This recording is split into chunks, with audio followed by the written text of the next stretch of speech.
उत्तराखंड तकनीकी विश्वविद्यालय यानी यूटीयू के पेपर लीक मामले को लेकर प्रदेश की राजनीति गर्मा गई है। कांग्रेस ने सरकार पर बड़ा हमला बोलते हुए मामले की एसआईटी जांच और उच्च शिक्षा मंत्री के इस्तीफे की मांग की है।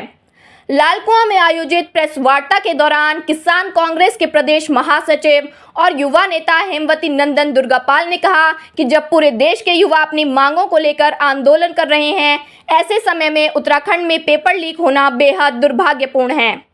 उन्होंने आरोप लगाया कि प्रदेश की भाजपा सरकार हर मोर्चे पर विफल रही है और लगातार हो रही पेपर लीक की घटनाएं युवाओं के भविष्य के साथ खिलवाड़ है।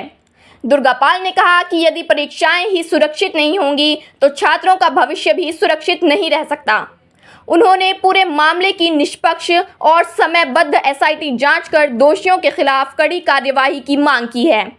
कांग्रेस नेता ने यह भी कहा कि सरकार शिक्षा व्यवस्था को पारदर्शी और सुरक्षित बनाने में नाकाम रही, जिससे लाखों छात्रों की मेहनत और भरोसे को ठेस पहुंची है। उन्होंने चेतावनी दी कि यदि छात्रों को न्याय नहीं मिला तो कांग्रेस पूरे प्रदेश में बड़ा आंदोलन करेगी, जिसकी जिम्मेदार सरकार और प्रशासन की होगी। फिलहाल यूटीयू पेपर लीक मामले को लेकर सियासत तेज हो गई है और अब सभी की नज़र सरकार की अगली कार्यवाही पर टिकी है। सरकार की लापरवाही तो है ही, और इस सरकार से हम उम्मीद भी क्या कर सकते हैं, जिसमें केंद्रीय स्तर पर भी पेपर लीक हो रहे हैं। राज्य तो राज्य है। इस सरकार में जहां किसान परेशान, उसके बाद पहलवान परेशान, उसके बाद नौजवान परेशान, और अब देखिए अभी अग्निवीर का बैच निकलेगा, उसके बाद वो देश का जवान भी परेशान। तो इस सरकार ने किसी भी वर्ग को चैन से नहीं रहने दिया है, इसे सबको परेशान किया है और युवाओं को अब अपना भविष्य बिल्कुल अंधकार में दिखाई दे रहा है।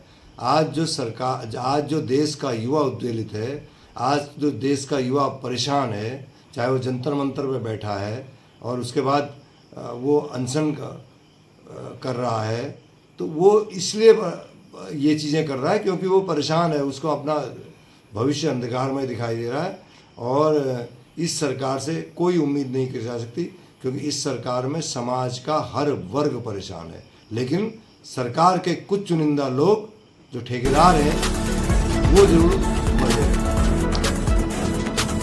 मैं तो कह रहा हूँ कि एक बार जब सरकार हाकिम दिन जैसे लोग इस सरकार में थे, इस सरकार में पेपर लीक कर हो गया, और ऐसे कितने हाकिम थे।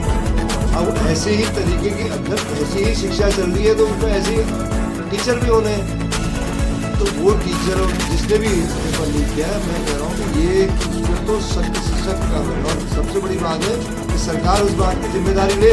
आखिर क्यों पेपर लीक हुआ, क्यों ऐसा सिस्टम आपने ऐसा सिस्टम बना रखा कि जिसमें छेद ही छेद है, इससे तो पेपर लीक होना ही होना है। लेकिन ये सरकार फुल प्रूफ सिस्टम नहीं दे सकती क्योंकि ये भ्रष्ट सरकार है, ये तानाशाही सरकार है।